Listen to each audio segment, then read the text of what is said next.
14 ദിവസമായിട്ട് പോലും പൊതുമരാമത്ത് വകുപ്പിൻ്റെ പേരിലോ അല്ലെങ്കിൽ ഇവിടുത്തെ MLAയുടെ പേരിലോ MP യുടെ പേരിലോ ഇവിടെ ഒന്നും ചെയ്യാൻ അവർക്ക് കഴിഞ്ഞിട്ടില്ല. ഇവിടെ സുരേഷ് ഗോപി കഴിഞ്ഞ ദിവസം ബ്ലോക്കിൽ പെട്ട് കിടന്നപ്പോൾ ആൾക്കാർ വഴി തടഞ്ഞ് ഇവിടെ ഇതൊന്ന് ശരിയാക്കി തന്നെ ഒന്ന് വിളിച്ചു പറഞ്ഞപ്പോൾ ബഹുമാനപ്പെട്ട എക്സിക്യൂട്ടീവ് എഞ്ചിനീയറെ പുള്ളി ബന്ധപ്പെട്ടപ്പോൾ ഒരു ദിവസം വന്ന് ഇവിടെ JCBക്ക് ഒന്നും മാന്തി ഒരു ദിവസം ബ്ലോക്കില്ലാതിരുന്നു. ഈ അവസ്ഥയിൽ ഞങ്ങൾക്ക് വേറെ ആവലാതി വേറെ ഒന്നുമല്ല. നാളെ സ്കൂൾ തുറക്കാണ്.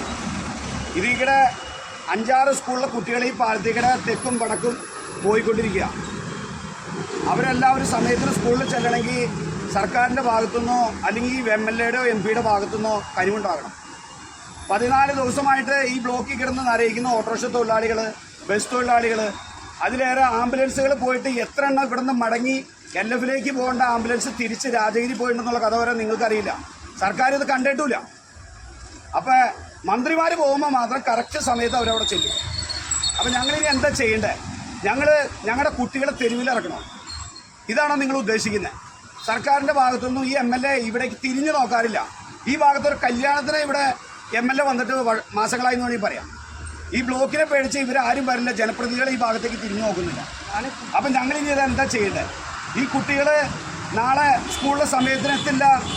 1000-2000 കുട്ടികളല്ല, ഈ 6 സ്കൂളിൽ കൂടിയിട്ട് ഏകദേശം കണക്കെടുത്ത് കഴിഞ്ഞാൽ 10,000-ലേറെ കുട്ടികൾ ഈ പാലത്തിലൂടെ സഞ്ചരിക്കുന്നതാണ്. അപ്പോൾ ആ സ്കൂളിൻ്റെ ബസ്സിൻ്റെ എണ്ണവും സ്കൂൾ കുട്ടികളുടെ വണ്ടികളുടെ എണ്ണവും വെച്ച് കണക്കിലെടുത്ത് കഴിഞ്ഞാൽ നാളത്തെ ബ്ലോക്ക് നമ്മൾ വിചാരിക്കുന്നതിലപ്പുറമായിരിക്കും. അതുകൊണ്ട് ബഹുമാനപ്പെട്ട അധികാരികൾ ഈ കാര്യത്തിൽ ഒരു തീരുമാനം ഉണ്ടാകണം, കനിവുണ്ടാകണം എന്ന് അഭ്യർത്ഥിക്കുകയാണ്.